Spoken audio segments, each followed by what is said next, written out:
Hello everybody, welcome back to Gaming for Comedy. We're bringing you guys a new champion this week. His name is Rengar, and he does not look very happy. He looks kind of upset. I think he's upset because he wants to show us some skills.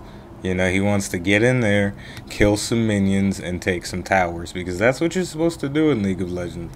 So, you know, we're gonna, forget all the nonsense. We're gonna get right into the action and talk about the first skill. Savagery. Rengar's next basic attack deals bonus damage and grants him increased attack speed. The ferocity bonus, Rengar deals enhanced damage and doubles his attack speed bonus. We'll talk a little bit more about the ferocity bonus in a minute. Now, the next ability is very cool. You know, it gives Rengar some diversity. You know, he's not just a mindless lion thing. He's got some tactics behind him.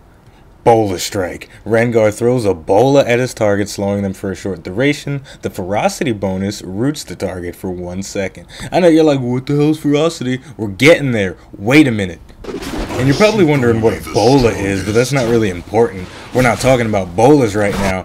We're talking about Battle Roar. Rengar lets out a Battle Roar, damaging enemies and gaining bonus armor and magic resist for a short duration. The ferocity bonus heals for a large amount. Now, of course, size is relative. So, you know, who are they to tell us what's large and what isn't? I don't know. You make your judgments on that. And last but not least, what we've all been waiting for, I think I just burped, Ferocity. Rengar builds 1 point of Ferocity with each ability he uses on enemies. When reaching 5 points of Ferocity, Rengar's next ability becomes empowered, granting it a bonus effect. Isn't that cool? Not really. Let's get into some action.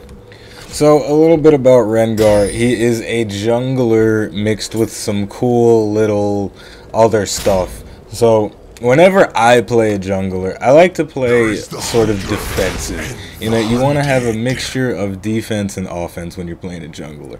So I start off with the Doran's Blade and a piece of cloth armor.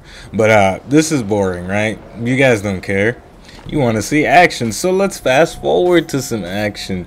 You know, one of the important tactics for 3 versus 3 is to get off a good gank at the start of the fight. So as you can see, with Rengar, your goal is to kind of chase after people no matter where they go. You're like, what the hell is going on? Wah! Unseen predator. While in a bush or stealth, Rengar will leap at the target like a fucking maniac. Picking up the first blood. That's how you do things around here. Anyway, enough of that bullshit. It's time to see what Rengar specializes in, and that's ganking. As you can see, I'm hiding in a bush with maximum ferocity, ready to pounce on any motherfucker that wants to get close. You know what I'm saying? Somebody comes in range, I'm gonna, well, you know, as you can see, that's not exactly what happened, but it was gonna happen if the situation was right. Anyway, like I said before, Rengar is a jungler, so what you want to do with him, you want to jungle. You want to buy jungle-based items. Now, also, you'll notice I bought cooldown reduction boots, and that's because Rengar's ferocity bonus is highly dependent on how fast he can get his abilities out. So, the more cooldown reduction you have, the faster you can use your abilities, and the more ferocity you'll build. Ferocity is very important. I can't stress this enough. Anyway, enough of that. Let's look at some unseen predators. I love it every time. Every time. It's so wonderful. So anyway, where's Rengar? I don't know what's happening. What's going on? I can't see him. He's invisible. Oh my god, thrill of the hunt. Rengar activates his predatory instincts. He starts sniffing around and shit. He's like, I smell a fiddlesticks and I'm gonna eat it. So he goes invisible and he generates ferocity, gains movement speed, and then you come out and you jump on a motherfucker. And as you can see, we pick up the kill right now. Now, I didn't exactly get that kill, but it's okay, I got an assist, and you'll see why assists are important for Rengar soon, you know, because the main goal of Rengar is to make everybody quit, and if you can make people quit, then you win. Yeah, that's pretty simple. Okay, now, at this point, you're probably like, hey, I'm not fucking learning how to play this character. Well, I'm about to fucking teach you, okay, relax. Calm yourself. You go in the bush, you jump out, you throw your thing, you chop him up, you chase him down. Bada bing, bada boom. That's Gobagool right there. Gobagool right there. Now, okay. I understand that may have been a little bit too fast and a little ridiculous, so let's slow it down a little bit. You start off in the bush, you jump out, and immediately afterwards activate Savagery. Then you want to follow up with Boulder Strike, slow the target down, and then you want to try and chase enemies into bushes so you can get off another unseen predator jump and finish them off. 1, 2, 3, Gobagool. Okay, back to normal speeds. That was a little ridiculous, wasn't it? That was a little ridiculous. But whatever, we're Rengar. The whole concept of Rengar is fucking ridiculous. Okay, guess what time it is? It's time to talk about items. The Bone Tooth Necklace, that little thing I bought down there, that thing is the key to making everybody quit when you're playing Rengar. Now, what's cool about this item is that as you get kills, you enhance the item. So the more kills you get, the stronger the item becomes. So essentially, if you're doing well with Rengar, you want to pick this thing up. Now, I'm always sort of torn between buying it at the start of the game or just waiting for things to start going well.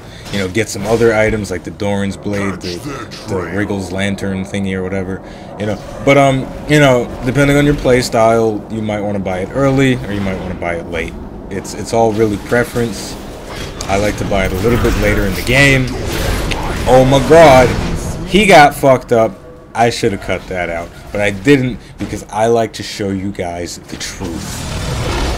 And the truth is that Rengar is a badass. You go stealth, nobody knows what the fuck happened. I don't even know what happened. I'm not even going to try and explain that because why would I try and explain perfection when you can just watch it? It doesn't matter. So fast forwarding a little bit, Rengar is excellent at targeting mages and other squishy targets because of his stealthing ability. You can just stealth, come in from the back, and go straight for the squishies. And that's what I did there. I went for Fiddlesticks, destroyed him. You guys probably didn't even see Fiddlesticks because I killed him so fast. But you know, that's what you do. That's what you do with Rengar. Now, you're probably thinking, well, if you're supposed to be like blowing up mages, why are you building so defensive? Well, that's because in order to blow up a mage successfully, you do need to survive a significant amount of punishment, you know, to stay in there and, you know, avoid the tanks and the other DPS that are trying to protect the mages. So, that's pretty much Rengar, you know, and you know, you just get in the bush, jump out, go stealth, jump back in. This you know, it's pretty simple. Pretty simple, you know. I mean, there was a point when I actually thought Rengar wasn't good, and that's because they nerfed him, and it's just he's still badass. You know, they tried to stop him just like they tried to stop Trendemir, but you know, you can't stop either of them. You know, okay, watch this. We're going for Fiddlesticks again. Psych, I'm just playing. We're going for Scion. Now, you know, target selection is very important in League of Legends. You want to go for the target that you feel is the most threatening at the time. And back there, it was Scion. Now it's Fiddlesticks. And now, because Shen's the only one left, he's important. And now he's gone, and now he's not important. And now you will witness magic happen. The enemy team quit and you win. That's what you want in League of Legends. You want to force a quit. I didn't record long enough, so the footage is over. So, you know, this is short one this week. You know, it didn't even hit the 10-minute mark. But it was fun for me. I hope it was fun for you. This is Rob signing out for Gaming for Comedy.